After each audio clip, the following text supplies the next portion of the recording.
Kidney के अमराज से परेशान मायूस लोगों के लिए खुशखबरी। No operation, no side effects, 100% result. R&S Unani pharmacy, first floor, Syndicate Bank, Bahadurpura X road, Hyderabad. अस्सलाम वालेकुम नाज़रीन, आइए नजर डालते हैं देश की राजधानी नई दिल्ली और उत्तर प्रदेश से कुछ खास खबरों पर।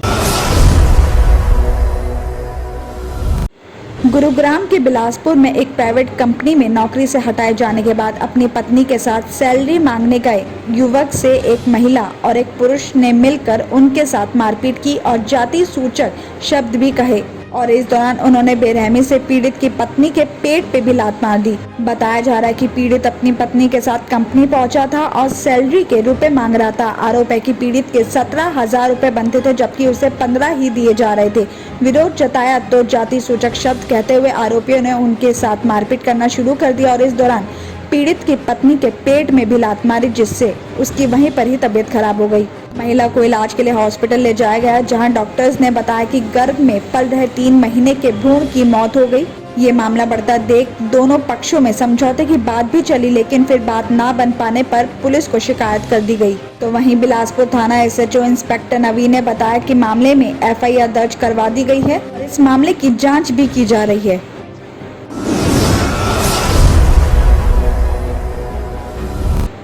दिल्ली वासियों को तेजी से डेंगू अपनी चपेट में ले रहा है। इस साल अभी तक के आंकड़ों को देखें तो 2019 के बाद इस साल सबसे ज्यादा डेंगू के मामले दिल्ली में आए हैं। आपको बता दें कि 2019 में 217 पेशेंट्स की पुष्टि हुई थी जबकि इस साल 18 सितंबर तक डेंगू के 211 मामले दर्ज किए गए हैं। तो वहीं कोरोना महामारी के इस दौर में दिल्ली के नगर निगमों के स्वास्थ्य महकमे ने लोगों को मच्छरों के प्रति ज्यादा अलर्ट रहने की सलाह दी है। बताया जा रहा है कि पिछले हफ्ते तक डेंगू के 158 मामले दर्ज किए गए थे और एक हफ्ते में ही 53 नए मामले सामने आए हैं। जुलाई के बाद अगस्त और सितंबर में डेंगू के मामले काफी ज्यादा तेजी से बढ़े हैं लेकिन रिपोर्ट के मुताबिक बताया जा रहा है कि इस साल डेंगू से अब तक किसी की भी मौत नहीं हुई है। इस साल मलेरिया के 86 और चिकनगुनिया के 44 मामलों की पुष्टि हुई है।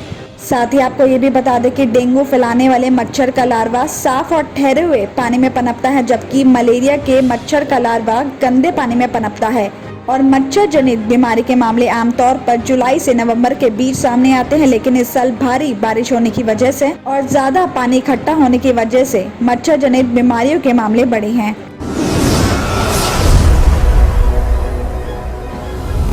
एम्स में बनाई गई स्मार्ट लैब से कई हजार पेशेंट्स को लाभ मिल रहा है। इस फैसिलिटी के शुरू होने के बाद अब पेशेंट्स को हर तरह के ब्लड टेस्ट के लिए सिर्फ एक बार सैंपल देना पड़ रहा है। इससे पहले 4 से 6 अलग अलग जगह पर सैंपल देने पड़ते थे तो वहीं अब लैब में रोजाना 50,000 सैंपल की जांच हो रही है। बता दें कि सोमवार को केंद्रीय स्वास्थ्य मंत्री मनसुख मांडविया ने इस लैब का दौरा भी किया।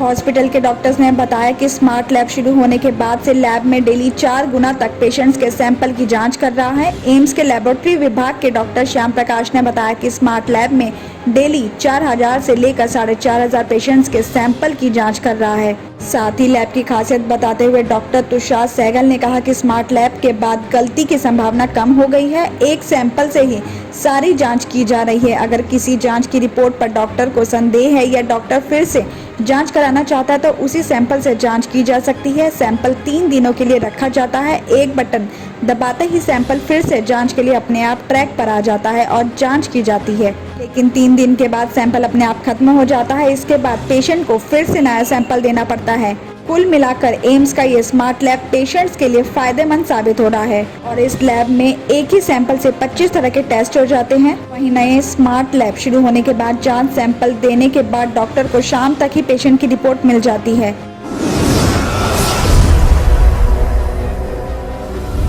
फरीदाबाद की डब्बा कॉलोनी की रहने वाली एक विधवा से उसके साथ काम करने वाले युवक ने कई महीनों तक दुष्कर्म की वारदात को अंजाम दिया। आरोपी उसे डराता था कि अगर उसने विरोध किया तो उसकी बेटी को जान से मार देगा।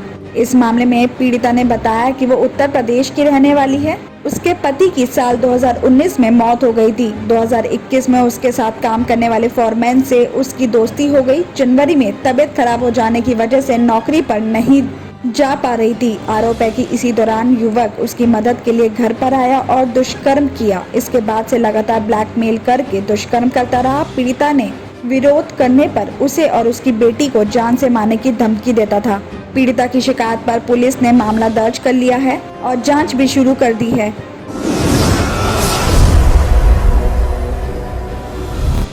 दिल्ली के मंगोलपुरी इलाके में मोबाइल फोन लूटने का विरोध करने पर नाबालिगों ने एन ब्लॉक के रहने वाले यश और उसके चाचा राजकुमार और एक दूसरे शख्स मिहिर को चाकू से गोद दिया। बताया जा रहा है कि यश की मां घर के नीचे पार्लर चलाती है। रविवार शाम यश घर की सीढ़ियों पर बैठा हुआ था और 4 नाबालिग उसके पास आए और हाथ से मोबाइल छीनने लगे। यश ने विरोध करते हुए एक को थप्पड़ मार दिया और इस पर नाबालिगों ने यश पर चाकू से हमला कर दिया। चीख पुकार सुनकर यश का चाचा राजकुमार बाहर आया तो आरोपियों ने उस पर भी हमला कर दिया। आरोपी भागने लगे तो मिहिर से भी टकरा गए। जब मिहिर ने भी विरोध किया तो उन्होंने उसे भी चाकू घोंप दिया। खबर मिलने पर पहुंची पुलिस ने घायलों को हॉस्पिटल पहुंचाया और आसपास के लगे सीसीटीवी फुटेज खंगालने के बाद सोमवार को चारों हमलावरों को दबोच लिया गया। किडनी के अमराज से परेशान मायूस लोगों के लिए खुशखबरी। R&S यूनानी फार्मेसी किडनी और गॉल ब्लैडर स्टोन के खात्मे का जरिया। अब UNI स्टोन कैप्सूल्स के जरिए खात्मा कीजिए। No operation, no side effects, 100% result. सिर्फ UNI स्टोन कैप्सूल से मुस्तहिक लोगों के लिए खुसूसी रियायत। फिर से पथरी न होने का मुकम्मल इलाज। दर्द, कॉन्स्टिपेशन और पुराने कब्ज से निजात पाइए। आज ही तशरीफ लाएं। R&S Unani pharmacy, first floor, Syndicate Bank, Bahadurpura X road, Hyderabad. Contact 9703 939 436 9063 383760।